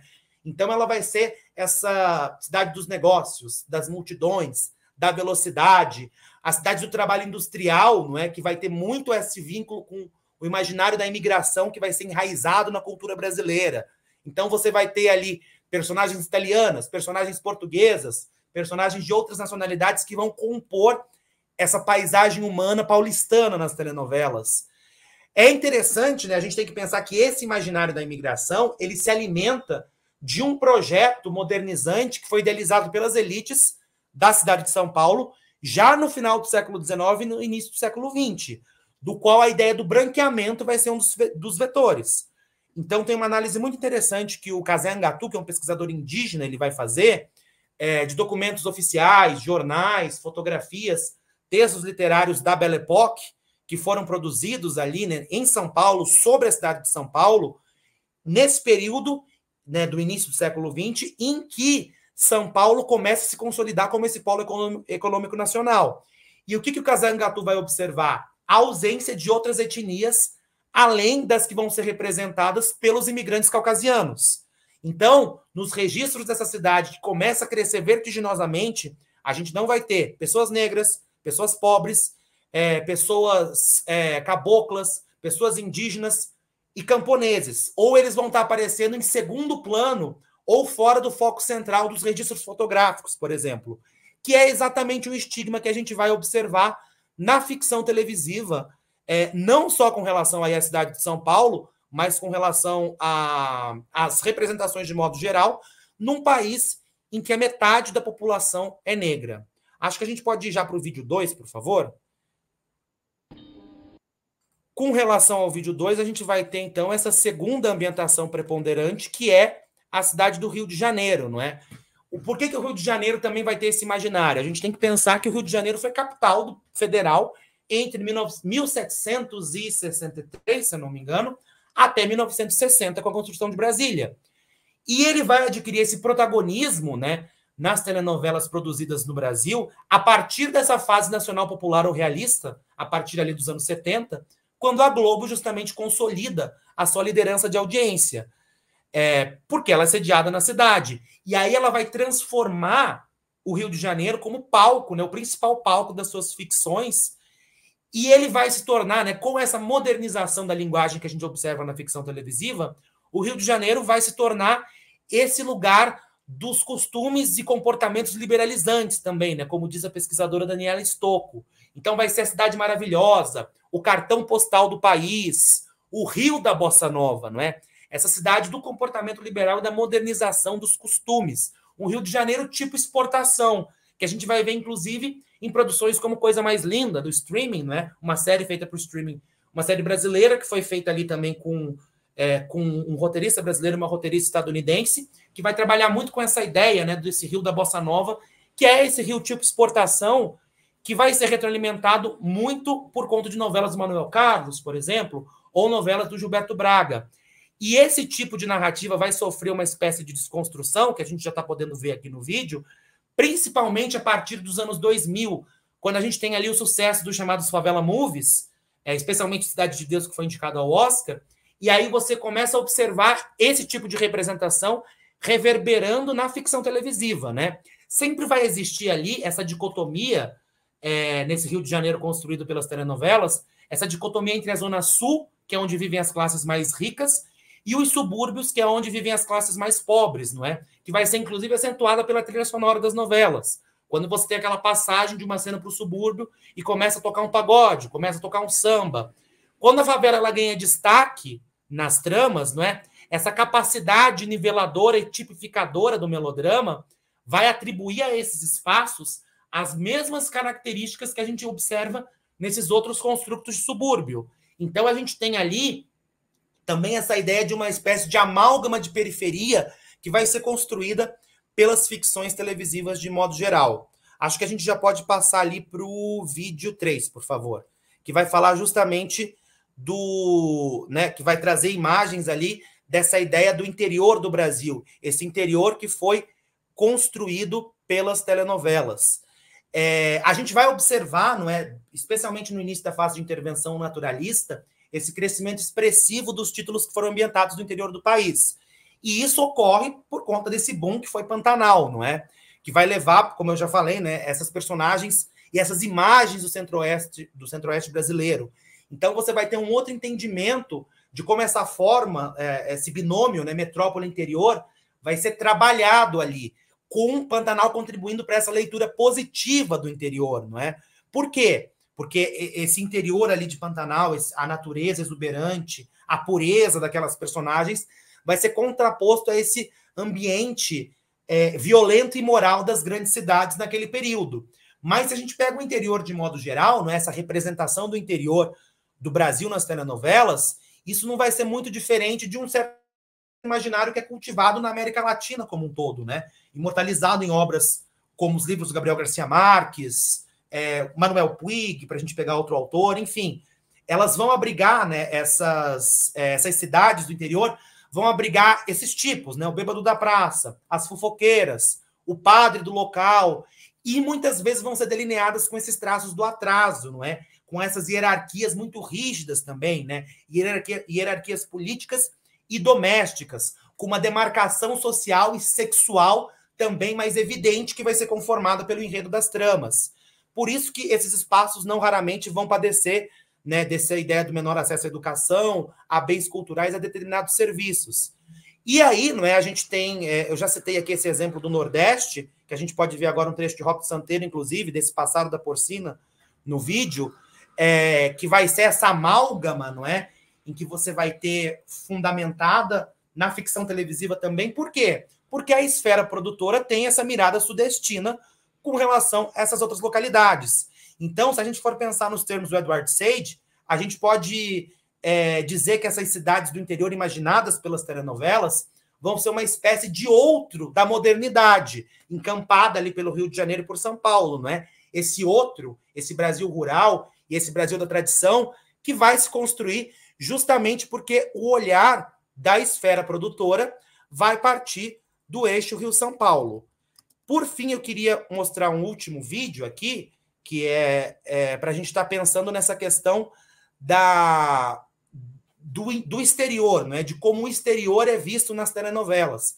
Quando eu falo, né, dessa instauração de uma fase neossentimental ou neofantasia na telenovela, também é porque, a partir de 2015, né, a partir desses dados empíricos que eu recolhi, a gente vai ver um aumento percentual das ficções televisivas que são ambientadas integralmente no exterior.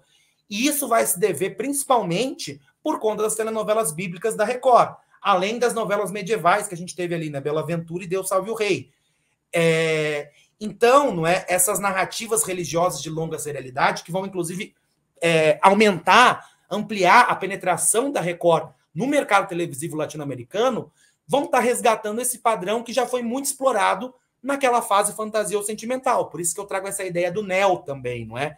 Então, assim, diversas produções que foram veiculadas na época pré-Beth Rockefeller vão estar, como eu falei, apresentando esses shakes, princesas desamparadas, aristocratas estrangeiros, esses figurinos pomposos, que, de alguma maneira, isso também vai permanecer, na verdade, esse modo ético e emocional de conceituação e dramatização dessas localidades vai permanecer em novelas como Clone, Caminho das Índias, não é? Porque é muito essa ideia do exotismo e do fascínio por esse outro, que é um outro imaginado, né? Mas isso vai ser essencial nessa representação dos países estrangeiros na ficção televisiva. Se der para a gente voltar agora para os slides daí, por favor, só para a gente finalizar. Aí aqui, não é, como eu disse, esse é um passeio, vamos dizer assim, uma possibilidade dentre tantas outras. E aí, como eu procuro fazer esse mapeamento, eu trago aqui esse pensamento do John Lewis Guedes, que é o autor de um livro chamado Paisagens da História, em que ele vai dizer, não é? Os primeiros mapas geográficos de territórios recém-descobertos são, em geral, esboços toscos de contornos, com muitos espaços em branco e talvez alguns monstros marinhos ou dragões ocupando-os. À medida que a exploração prossegue, os delineamentos dos mapas tornam-se mais específicos e os animais selvagens tendem a desaparecer, que é aquela velha ideia, não é? Quando a gente vai estudar as grandes navegações, por exemplo, os primeiros mapas, onde não os europeus que saíam para desbravar, colonizar o mundo, não reconheciam, não sabiam que existiam, tinha aquelas figuras de monstros marinhos e tudo mais. E aí, quando você vai para esses territórios, você vai entendendo como que é essa dinâmica e sai, não é, essa imaginação do que é o fantástico, do terror que poderia abrigar esses territórios. A comprovação cartográfica é, portanto, totalmente relativa. Depende do quão bem o desenhista atinge a adequação entre uma paisagem que está sendo mapeada e as demandas dos futuros usuários do mapa. Tudo isso para dizer que o que eu estou apresentando aqui é esse né, é um esboço um tanto grande, mas é um esboço também. E até um convite que eu faço, porque assim, precisamos de mãos para estar decifrando essa história da telenovela, estar pensando em como são essas questões, até para a gente refletir sobre quais narrativas a gente quer realizar no futuro, não é? Então, fica o convite, espero que esse meu grande esboço aqui sirva para que outras pessoas também queiram esboçar esses mapas relativos à ficção televisiva brasileira. Só para fechar mesmo a minha fala, a gente tem que, né, a partir então desses meus achados, o que eu concluo?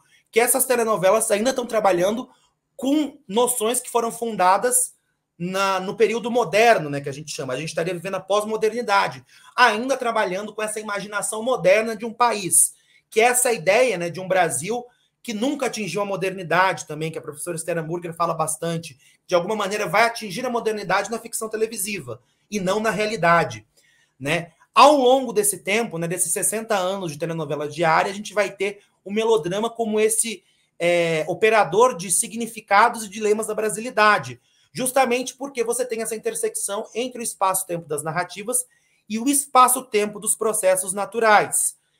Essa mestiçagem entre melodrama e brasilidade, a gente tem que pensar, né? O Martim Barbeiro vai trabalhar muito com a ideia de mestiçagem e ele não deixa de lembrar que a mestiçagem, a miscigenação, também significa violência, né? E essa violência que a gente observa nessa formação do processo sociohistórico não vai deixar de se refletir de forma simbólica, perpetuando na ficção televisiva estigmas e padrões de exclusão que a gente observa na sociedade como um todo.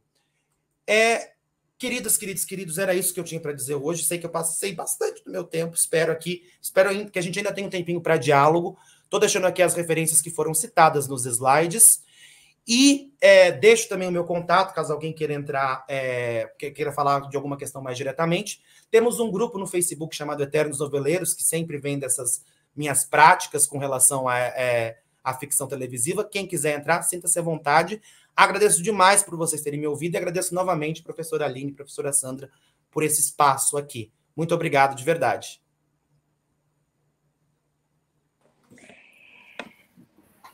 Professor Lucas, quem agradece somos nós. Muitíssimo obrigada por ter dedicado o seu tempo valioso, assim, graciosamente aqui para nós, para o nosso trabalho, e sobre um assunto tão rico, tão premente no âmbito do nosso país, como a telenovela. É maravilhoso o seu trabalho, muito obrigada.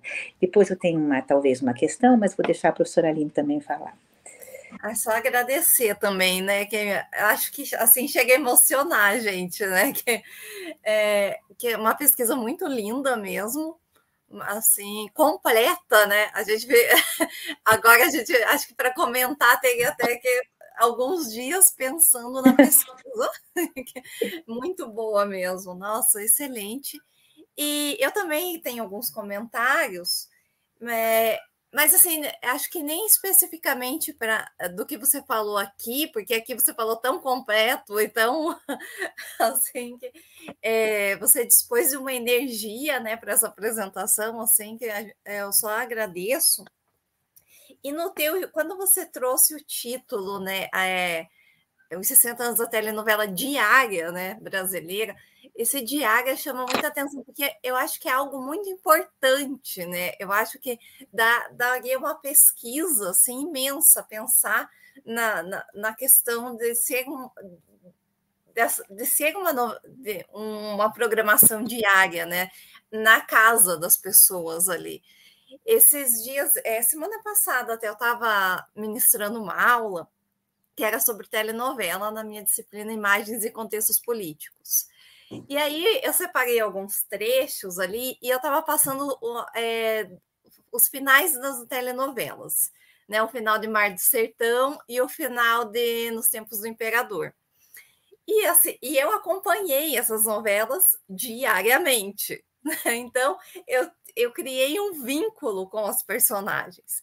E aí, mostrando para os alunos, teve um comentário muito interessante, que um aluno pegou e falou assim, mostrando esses recortes assim, para a gente que não acompanha a novela, parece muito comercial de margarina, né? Final de novela.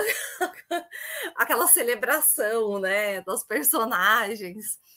E eu falei assim, de fato, né? Sim, né? Essa coisa do melodrama, tudo mais. E só que para a gente que acompanha diariamente, a gente cria um vínculo que aí a gente não vê também como algo negativo essa questão do comercial de margarina. Né? É uma emoção que você sente naquele fim de novela, que eu até falei assim, nossa, eu chorei algumas vezes vendo esse final. E aí essa parece até uma coisa assim, alienada, né? Doida. Mas não, né? É esse vínculo, essa coisa afetiva que a gente cria com as personagens e elas se tornam ali como pessoas que vivem mesmo, né? Nas nossas casas. Eu acho que só esse termo aí da telenovela diária, né, e do teu recorte, que são das novelas diárias, acho que também já trazem outras reflexões assim para a gente pensar, que eu acho bem interessante. Professora Aline, eu queria falar, mas eu não sei aqui nesse equipamento como levantar a mãozinha, então desculpa a interrupção. Vou aproveitar, vou fazer uma parte nessa sua questão, porque esta era a questão que me veio o tempo todo. A pesquisa de professor Lucas, ela é uma pesquisa referencial mesmo, ela é de referência, né? Eu parabenizo assim, enormemente a você, a professora Imaculata, e a todo esse esforço de recuperar mesmo todos esses dados, né? Mas o que eu ia lhe perguntar tem um caráter assim mais subjetivo nesse momento, pelo menos, e vai ao encontro desse enfoque que a professora Aline agora está dando. Assim. Eu fico pensando assim, olha, não obstante não ter sumido completamente do mapa ainda, a crítica, vamos chamar assim, a crítica mal-humorada, né, as telenovelas, porque ela ainda não sumiu, né? Se a gente for ver, por exemplo, nós ainda temos, eu sei que isso parece muito ultrapassado, mas não é. Nós ainda temos elementos na academia que torcem um pouquinho o nariz quando a gente fala que está trabalhando, por exemplo, com moda ou com telenovela. Eu sei que isso tem um ar ultrapassado, mas não é, ainda existe. E essa crítica mal-humorada, é sempre a mesma coisa, ou é o comercial de margarina, como apareceu ali, que é interessante, porque isoladamente... Mas eu acho que ele não estava criticando. Não, mas ele fez a questão que realmente, que assim, que para a pessoa que não acompanhava a novela, né? Perfeito. Isoladamente é um comercial de margarina, não há dúvida. Mas isso aí, professora Aline, faz parte, no meu entendimento, também desse estereótipo de dizer assim, não, a telenovela ela é sempre ruim, né? Ela é ruim. Há muita gente que ainda pensa assim. Não obstante isso tudo, vai longe o tempo que se entendia que só se interessava por telenovela mulheres que tinham um universo, vamos dizer assim, mais restrito, né? Isso acabou faz muito tempo, né? E além disso, nós temos, não obstante essa coisa dessa que eu estou chamando de crítica mal-humorada, a gente tem um apego do hábito muito grande no nosso país à questão da telenovela, mesmo até por quem não assiste telenovela. Por exemplo, a gente nota nas ruas, eu não lembro qual era a novela agora, mas tem muito, e vocês vão lembrar que isso é comum, não precisa saber em que novela, que as personagens femininas mais interessantes, elas tinham longos cabelos e elas mexiam muito o cabelo, assim, aquela coisa. E a gente via na rua, se você saía de ônibus ou saía a pé, a gente via meninas muito semelhantes às da telenovela, mexendo nos cabelos com aquele mesmo gestual. Então, há um apego muito grande no nosso país a esse hábito da telenovela. Ou eu estou sendo exagerada, era isso que eu ia falar, e que vem ao encontro um pouquinho do que a professora Aline está dizendo. Não, eu acho fundamental, eu acho que é justamente esse apego mesmo que mantém, né? Se a gente for parar para pensar, estava até discutindo isso ontem com uma outra pesquisadora, as novelas da Globo, vamos dizer assim, a novela das 6, a novela das 7, estão dizendo que as novelas estão em crise. Mesmo em crise, essas novelas atingem mais de 10 milhões de pessoas todos os dias. Então, assim, dentro desse panorama que a gente vive de 1000 opções, é um número fenomenal ainda. Exatamente, pensando nessa... E acho que tem muito isso, né? Pensando nesse modus operandi, que é justamente a telenovela diária. Claro que hoje eu perdi o capítulo, eu posso ver no Globoplay, posso estar em outros lugares, mas essa ideia daquelas personagens que por 8 meses vão entrar todos os dias na sua casa e você vai estar acompanhando essas personagens. Tanto é que é aquela velha história, não é? Muitas vezes, em termos de narrativa, né, não é difícil a gente observar aquela barriga que eles chamam, né, que é aquela parte da novela em que poucas coisas acontecem. Mas você continua ali porque você tem apego àquelas personagens, porque você gosta de conversar com elas, você gosta de tê-las ali no seu dia a dia, elas já fazem parte do seu cotidiano, né? Então, eu acho que essa imbricação com o cotidiano é fundamental e a gente tem esse desafio, vamos dizer assim, né? Acho que a professora Simone Rocha, que já esteve aqui também, né? Pensando na questão das telenovelas feitas por streaming, que vão priorizar a questão da ação, né? Justamente você ter esse momento de tudo acontecendo sempre, porque você tem uma trama mais curta e essa necessidade de estar ali segurando as pessoas, né? Para maratonar ou para querer assistir o próximo capítulo, que você precisa disso também na telenovela diária.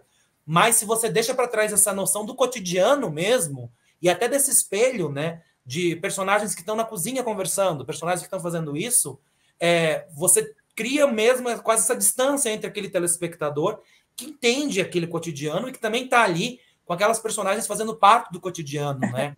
E até essa ideia do comercial de margarina, eu acho que tem muito a ver com essa coisa da catarse mesmo, porque é isso.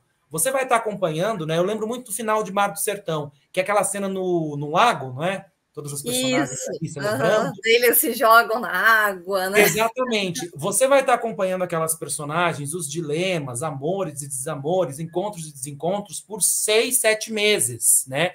E assim, a gente sabe que principalmente mocinho e mocinha de novela é quase ingrato, porque sempre está dando tudo errado. E aí, no fim, se você tem apego por aquelas personagens, no fim, se você observa um negócio que é até mais down, você vai ficar frustradíssimo. Então, sim, aquele momento daquelas personagens na água é a catarse para o telespectador que acompanhou diariamente também, não é? Visto como um recorte, visto por uma pessoa que está vendo de longe, pode ser estranho, pode ser essa ideia da felicidade, mas por que eles estão fazendo tudo isso? Mas aquilo está dentro de um contexto dramático também, de longa serialidade, né? De longa duração, que é justamente esse presente até mesmo para os telespectadores que está acompanhando aquelas pessoas ali sofrendo há tanto tempo. Exatamente. Tem um efeito catártico, né? E ao mesmo tempo recupera eu sempre penso isso, esse efeito encantatório da narrativa que ela nos pega, né? E também dessa coisa do encaixe diário, né? Ela está encaixada na tua rotina de alguma maneira. E há sempre uma espera pelo que vai acontecer, mesmo que você saiba que talvez naquele capítulo não aconteça muita coisa. É interessante pensar isso, né? Sim. Outro ponto que antes da gente passar aqui para o chat, bastante gente fez comentários, mas que você, logo no início, você começou falando do roteiro, né, da questão ali, e uma coisa que a gente vem pensando, assim, muito, é que as novelas, elas fazem essas menções, né, essas menções alusivas a figuras políticas, né? Por exemplo, o Tonico Rocha, né? Que eu falei nos tempos do Imperador, que trazia várias frases que eram ditas pelo Bolsonaro, né? E isso é possível pela vivacidade do roteiro da telenovela, né? Alguém fala aquilo repercute de alguma forma ali, né? Na mídia, né? E aquilo é transposto na fala de uma personagem, né? Então, é mesmo essa estrutura do roteiro da telenovela que permite que isso aconteça, né? Agora, você, né, como roteirista, você sabe, você tem uma ideia de como que isso, assim, é colocado, assim, no trabalho dos roteiristas, né? Se eles, como que... É uma curiosidade minha, né? Você como roteirista também, como que isso vai sendo incorporado na telenovela e no trabalho dos roteiristas? Você chegou assim, a ter contato com isso? Eu acho que é muito, né? A própria estrutura, como a gente está falando, essa ideia da estrutura aberta. O que é isso? Geralmente, né, vamos dizer assim, em condições salutares de trabalho, enquanto uma novela começa a ir ao ar, já está escrito até o capítulo 40. Então, você tem 40 capítulos de frente, mas você ainda consegue ou fazer algumas inserções, ou mesmo nos capítulos mais adiante, dependendo de como estão as coisas, você consegue acrescentar esses comentários a partir do que você vê no jornal e tudo mais, não é? Então, essa estrutura mesmo dessa obra que é feita enquanto está indo ao ar possibilita isso. É até interessante você ter falado ali nos tempos do Imperador, porque foi uma novela que também foi gravada previamente, né, por conta da pandemia, mas tinha, nesse aspecto, tinha até essa possibilidade de frescor, porque também nós tínhamos um presidente que nos brindava quase que diariamente com absurdos, né? Então não era muito difícil imaginar o que poderia acontecer e colocar isso na novela. Então, nesse sentido, né, tem até isso, né? Por exemplo, a gente pega e vê Vale Tudo, que obviamente é uma novela dos anos 80 e você tem certas questões, mas assim, muita coisa sobrevive. Então, o Brasil, ele meio que nos alimenta com as mesmas questões mazelas que tornam até essas obras atuais. Então, tem essas questões também. Mas, por exemplo, pensando nesse método de trabalho mais tradicional, tem as histórias de novelas do Manuel Carlos, né, que chegou assim a enviar capítulo para ser gravado no dia. Desespero de todo o elenco. E ele tinha muito isso, que ele gostava de colocar esses comentários. Teve até uma das ideias da personagem da Camila Morgado em Viver a Vida, que ela era uma jornalista, ele queria que ela entrasse dependendo de algum dia ao vivo com notícia. Então, para manter ali essa ideia, né, esse frescor do comentário, vamos dizer assim. Ao mesmo tempo que há autores que não gostam muito também dessa... de estar, pelo menos assim, né, com esse tipo de recurso sempre. Mas eu acho que é interessante porque você tem essa ideia mesmo da novela fazendo parte da vida, né? Desse cotidiano mais íntimo e desse cotidiano público, político da nação, né? E até para a gente observar como vai ser isso agora, que existe um certo temor da Globo com relação a alguns temas, então como que isso vai estar também sendo efetivado nas narrativas, né? Uhum. E entra como uma estratégia também de provocar uma reação no público, né? Sim, que quando surgiam, o Tonico falava, essa é uma gripezinha, não sou coveiro, né? As mesmas palavras geravam uma reação muito grande, né? Na internet, no Twitter. Então, era ali, simultâneo acontecia essa reação. É uma estratégia também, né? Exatamente. Mas ali também num certo momento em que a própria emissora, vamos dizer assim, não institucionalmente, mas você estava em embates diretos ali com o governo federal, né? Então, vamos dizer assim, existia uma certa autorização para você estar lidando com isso. Aí agora, como você sabe também que as pessoas que votaram, né, no ex-presidente também são um público muito fiel a ele, e é um público significativo, você não pode abrir mão desse público como um todo, né? Que a maior preocupação da Globo agora, inclusive pensando muito nessa ideia de quem é o público de hoje, não é? Tem essa ideia do público da TV ser um público mais velho e um público com menor poder aquisitivo, né? O público da própria Globo. Só que aí, ao mesmo tempo em que você está pensando em narrativas, em programas, estratégias, só para esse público, você deixa de abrir uma porta ali para os jovens, que vão ser esse público no futuro, para estarem ali tendo o hábito de assistir televisão e principalmente telenovela. Então, eu acho que a gente está num momento até interessante para observar como acadêmicos, né? Para ver como as emissoras vão equacionar isso tudo e como isso vai reverberar nas narrativas. Sim, não, agora é um momento bem interessante de observar, que é um momento de transição, né, no governo, na nossa vida social, e vai ser também na telenovela, com certeza. Porque até onde a gente sabe, né, esse remake de Pantanal, por exemplo, talvez de uma maneira não esse consumo da TV aberta, mas esse remake, ele chamou atenção, ele teve a aderência da juventude, né, de boa parte dos jovens. É muito interessante pensar isso, né? Como é que E o que eu acho mais interessante no caso de Pantanal é que, assim, não é uma narrativa que está, né, pensando até em termos de roteiro, que está nos moldes do que se pede para hoje, porque se fala muito, uma novela tem que ser ágil, você precisa ter essa questão da ação. Era muito mais contemplativa. Sim.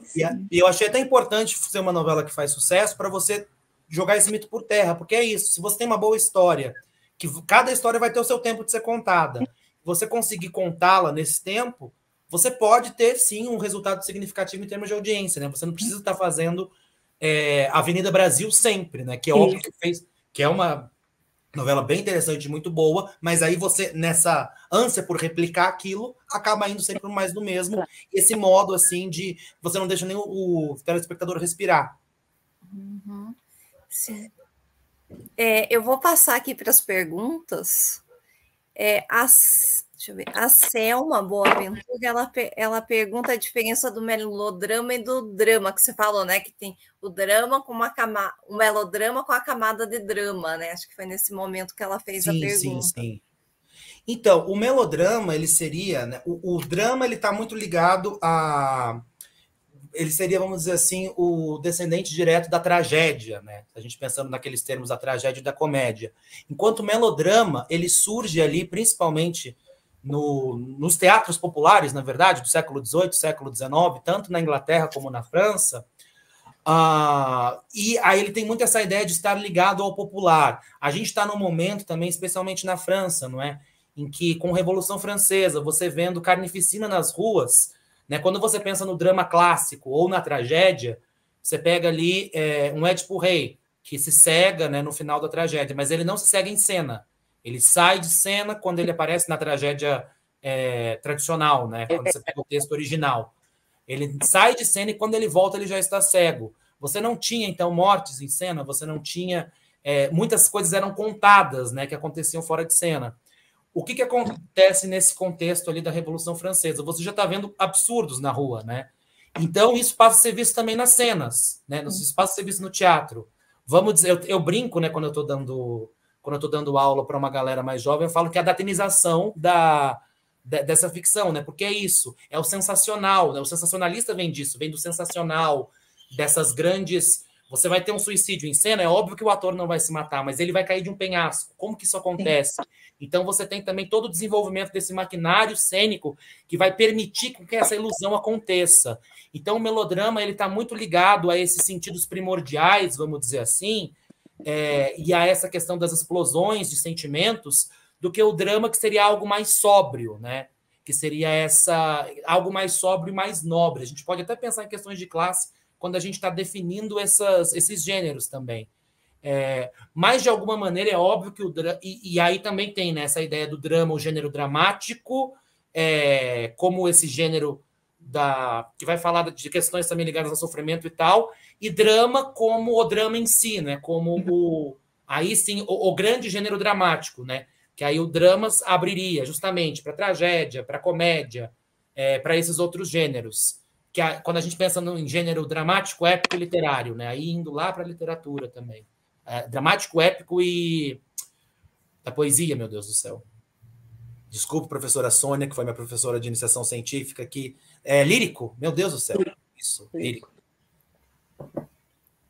Aí nós temos alguns parabéns da Larissa Leda Rocha. Fala maravilhosa, professor, parabéns.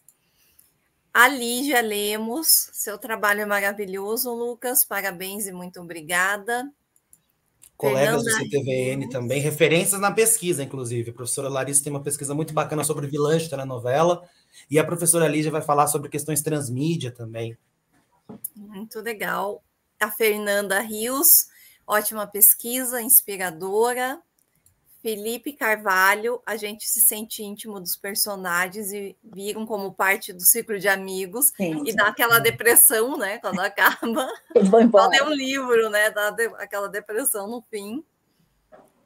E a Mariana Lima, pesquisa maravilhosa, reflete bem os aspectos socioculturais brasileiros.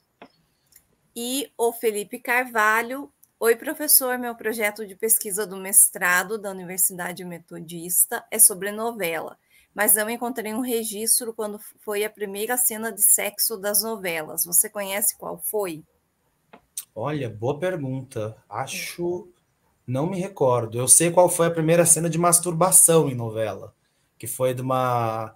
que isso prevalece o registro, né? Que foi da personagem da Débora Duarte em Coração Alado, da Janete Claire. Que até dizem que a fita sumiu da Globo depois, né? Porque foi nos anos 80, foi em 1980, e aí, né, deu uma certa polêmica e a fita sumiu de lá. Não sei se é verdade, poderemos descobrir em breve se Coração Alado entrar no Globoplay. Mas a primeira cena de sexo é uma pesquisa bem bacana, inclusive, pensar nisso, né? Porque aí a gente vai para essa ideia, né? Quando a gente pensa também, né, nessa ideia de dramas públicos e dramas privados, né? que a gente vai falar que a telenovela vai falar muito da questão dos dramas públicos, mas também aliando aos dramas privados. E você está pensando nessa vida privada, nessa encenação, né? É fundamental. E aí, quando você vai ter essa possibilidade de encenar uma cena de sexo na televisão, né? Que imagina, se o Beijo já teve aquela polêmica ali em 1951, depois tem essa questão da cena de sexo. Eu me lembro muito daquela história, né, nos Estados Unidos, né, de que você tinha nas sitcoms, quando você ia para o quarto dos personagens, sempre tinha 2 camas, mesmo que fosse um casal, porque não era permitido entender que aquelas pessoas poderiam ter uma relação, enfim, né? Acho que é interessante, acho bem interessante seu tema de pesquisa, Felipe, mas não vou me lembrar aqui, não tenho essa informação. Se você tiver, traga-nos, por favor. Legal. A gente queria ficar aqui, né, muito mais tempo, mas coitado do professor Lucas deve estar já exausto também, mas gostaria de falar mais da questão da espacialidade e assim como a dinâmica também da tua apresentação, né? Quando você trouxe ali as imagens, os vídeos com os recortes ali, nossa, maravilhoso também. Eu amei isso. Né? Não podia deixar de dizer. E a questão, né, de como é esse imaginário mesmo, né, dos lugares é muito importante na telenovela. É impossível você chegar ali no Leblon, né, no Rio de Janeiro, e não fazer um comentário sobre alguma novela do Manuel Carlos, né? Você dizer, agora eu sou a Helena, né? Eu acho que é inevitável você caminhar pelo Leblon e não trazer isso, né, no nosso imaginário. Agora tem até uns memes, né? Bastante memes sobre as Helenas, né, na internet. Sim. Aí eu vi um que achei bem interessante, que é a pessoa pisando na areia, né, da praia do Leblon, assim, e daí toca a musiquinha, né, da trilha sonora, né, uma bossa nova ali.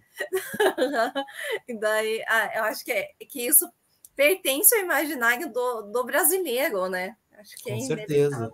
Tem até acho que são 2 rapazes que têm uma página no Instagram, cena de novela, se eu não me engano, alguma coisa assim, que eles vão atrás, eles pegam a foto da cena, eles colocam assim, aí eles tiram, porque eles estão nos lugares onde aconteceram as cenas. O Leblon tem diversas, porque é isso. Sim. Helena saindo do prédio, Helena de Laços de Família, ou depois a Helena de Mulheres Apaixonadas. Porque é muito isso, não é? Acho que a ficção televisiva, pelo alcance que ela tem esse poder de estar criando esses imaginários, né? Eu sou do interior do Paraná, por exemplo, de Jacarezinho. Eu lembro que a primeira vez que eu vim para São Paulo, o que eu tinha de referência de São Paulo era o que eu tinha visto em novela Silvio de Abreu, né? Então você, até hoje andando aqui, né? Eu passo na Paulista, eu vejo aquele prédio que eu sei que era o prédio da Maria do Carmo de Rainha da Sucata.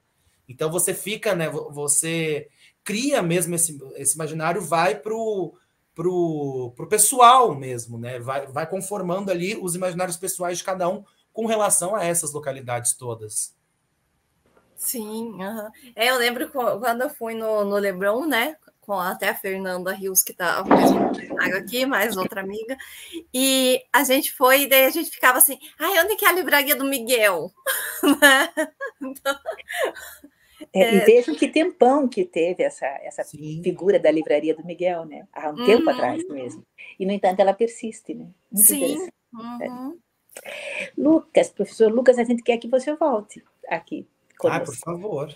Por favor. Deixa eu aproveitar e fazer o merchandising, né? Que a minha pesquisa ela está saindo em livro. Vou mostrar que tem até um easter egg aqui que ficou durante toda a apresentação, que foi um livro que foi produzido, né? Financiado pelo PROAP, Programa de Apoio à Pós-Graduação da CAPES, por conta dos 50 anos do PPG-Com da ECA USP, não é?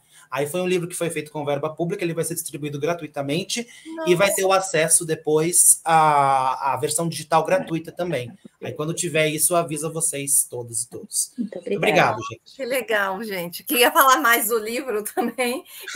Eu me perdi aqui, o lançamento vai ser... acredito que eu vou conversar direitinho ainda com o pessoal do PPG-Com, mas acredito que o lançamento oficial vai ser no começo do ano que vem. Aí ele vai estar disponível, né? Eu vou ter algumas versões impressas, físicas, e a versão digital também. Aí tudo isso a gente vai se comunicando para...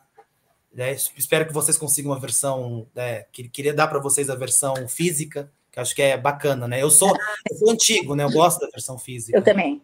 É o cheiro da versão física, tudo, né? E é lindo, o livro tá lindo. Eu vou querer, assim, vamos nos esforçar para conseguir essa versão física e nos esforçar para nos vermos pessoalmente, né? E quando você, né, puder vir para Curitiba, a gente marcar e organizar um evento também, como a professora Sandra falou, a gente já quer te chamar outras vezes.